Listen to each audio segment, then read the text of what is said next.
Assalamualaikum warahmatullahi wabarakatuh.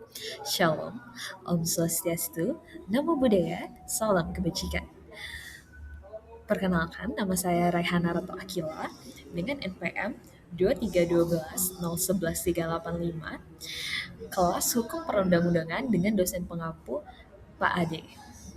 Di sini saya akan membedah peraturan pemerintah nomor 16 tahun 2020 tentang pencatatan ciptaan dan produk hak terkait.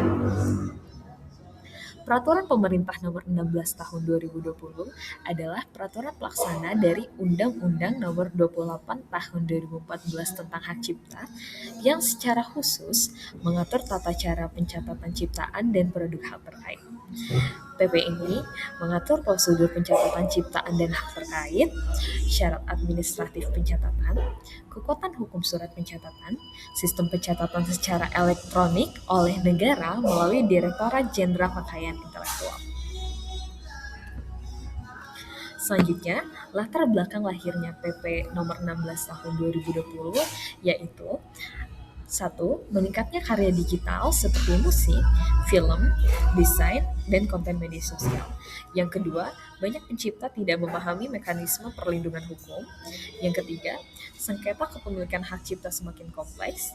Yang keempat, perlunya kepastian hukum melalui pencatatan resmi negara. Dan yang kelima, kebutuhan pelayanan publik berbasis digital dan efisien. Tujuan utama dibentuknya PP ini ialah memberikan kepastian hukum atas kepemilikan ciptaan, mempermudah pencipta mencatatkan karyanya, mendukung penegakan hukum hak cipta, dan mendorong ekonomi kreatif nasional. Selanjutnya saya akan membahas 5 aturan paling penting dalam Peraturan Pemerintah Nomor 16 Tahun 2020. Yang pertama terdapat pada pasal 3, yaitu terkait pencatatan bersifat deklaratif. Hak cipta timbul otomatis sejak ciptaan diwujudkan. Pencatatan bukan syarat lahirnya hak, tetapi sebagai alat bukti.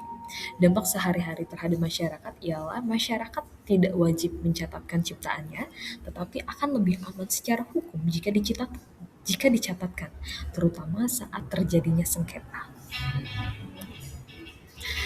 Yang kedua, terdapat pada pasal 4 dan 5 terkait jenis ciptaan dan produk hak terkait yang dapat dicatatkan, yaitu meliputi karya tulis, lagu, film, program komputer, fotografi, seni rupa, dan desain. Nah, hak terkait ini juga pelaku pertunjukan, produser fonogram, lembaga penyiaran. Dampaknya, konten kreator, musisi, youtuber, dan desainer memiliki jalur hukum yang jelas untuk melindungi karyanya. Pasal ini menurut saya sangat penting karena kita dapat tahu apa saja karya kita yang dapat dicatatkan. Selanjutnya yaitu terdapat di pasal 6 yaitu pencatatan dilakukan secara elektronik. Nah, pada pasal ini membahas terkait pencatatan bisa dilakukan secara elektronik melalui sistem online DJKI tanpa harus datang langsung. Melalui pasal ini tentunya masyarakat menjadi tahu bahwa pencatatan karya cipta tidak perlu dilakukan secara langsung dan menjadi lebih mudah. Dampaknya akses lebih mudah, cepat, murah bagi masyarakat di seluruh Indonesia. Selanjutnya akan membahas terkait pasal 9 yang berisi surat pencatatan sebagai alat bukti awal. Menurut saya pasal ini cukup penting karena surat pencatatan tersebut emang bukanlah bukti mutlak, namun dapat menjadi bukti awal yang kuat di pengadilan. Dampaknya, ini memperkuat posisi hukum pencipta saat menghadapi plagiarisme atau pelanggaran. Tentu kita ketahui bahwa banyak terjadi kasus pelanggaran di Indonesia. Jika pencipta memiliki karya yang dicatatkan, itu menjadi bukti kuat di pengadilan bahwa karya tersebutlah yang lahir duluan dan orang lainlah yang memplagiat tersebut. Yang terakhir ada Yang terakhir terdapat pada pasal 12 yaitu pembatalan pencatatan jika terbukti secara tidak sah. Negara dapat membatalkan pencatatan jika terbukti melanggar hukum atau merugikan pihak lain. Dampak dampaknya ke masyarakat ialah mencegah pencatatan ciptaan secara tidak jujur atau itikat buruk. Menurut saya pasal ini cukup penting. Berarti dalam menciptakan karya kita harus benar-benar karya asli kita dan tidak memplagiarisme atau tidak melakukan perbuatan menyenangkan lainnya, karena berdasarkan pasal ini pencatatan yang kita lakukan terhadap karya kita itu dapat dibatalkan melalui pasal 12 ini. Selanjutnya, relevansi peraturan pemerintah nomor 16 tahun 2020 bagi kehidupan masyarakat. Dari segi hak, pencipta memperoleh perlindungan hukum preventif yang memudahkan klaim hak ekonomi seperti royalti dan lisensi. Dari segi kewajiban, masyarakat wajib menghormati hak cipta orang lain dan tidak bebas menggunakan karya orang lain tanpa izin.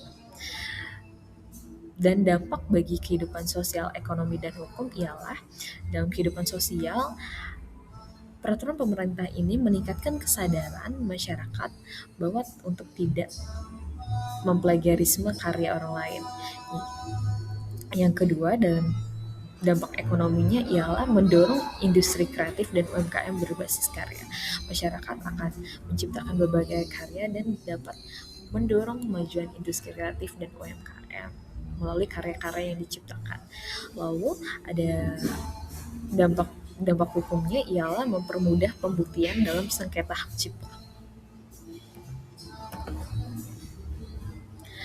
Apa yang perlu diperbaiki dari peraturan pemerintah nomor 16 tahun 2020?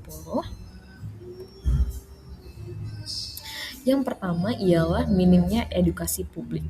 Banyak pencipta tidak tahu manfaat pencatatan atau cara melakukannya. Menurut saya, kurangnya sosialisasi terkait peraturan ini ke masyarakat. Jadi masyarakat itu banyak memiliki karya tapi tidak mencatatkannya. Sehingga jika terjadi sengketa, bisa memungkinkan orang tersebut kalah karena tidak memiliki bukti yang kuat bahwa karya tersebut adalah karya miliknya yang tidak plagiarisme. Lalu jadi perlunya sosialisasi masif khususnya bagi kreator digital dan pelajar. Selanjutnya, persepsi salah tentang hak cipta. Nah, jadi banyak masyarakat mengira kalau belum dicatat berarti belum dilindungi. Hal ini menunjukkan lemahnya literasi hukum hak cipta. Selanjutnya, perlindungan digital belum maksimal. Dalam peraturan pemerintah ini belum secara spesifik mengatur pembajakan digital lintas platform, penyalahgunaan AI terhadap ciptaan, dan sehingga perlu penyesuaian dengan perkembangan teknologi digital. Perlu kita ketahui semakin majunya teknologi, yaitu tahun 2025 yang semuanya menggunakan AI. Peraturan pemerintah ini harusnya menyesuaikan dengan perkembangan teknologi. Yang terakhir yaitu tidak mengatur penegakan dan sanksi. Nah, dalam PP ini setiap pasalnya hanya fokus secara administratif dan belum menyentuh penindakan pelanggaran. Akibatnya masih bergantung penuh pada UU Hak Cipta tanpa mekanisme preventif tambahan.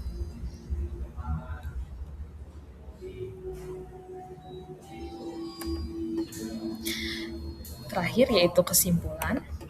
Peraturan pemerintah nomor 16 tahun 2020 berperan penting sebagai instrumen perlindungan administratif hak cipta di Indonesia. Walaupun tidak melahirkan hak cipta, pencatatan memberikan kepastian dan kekuatan pembuktian hukum.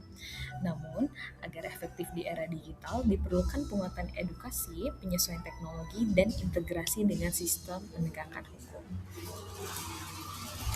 Sekian presentasi dari saya terkait membedah peraturan pemerintah nomor 16 tahun 2020. Terima kasih telah menyaksikan. Saya mohon maaf apabila ada salah kata. Wassalamualaikum warahmatullahi wabarakatuh.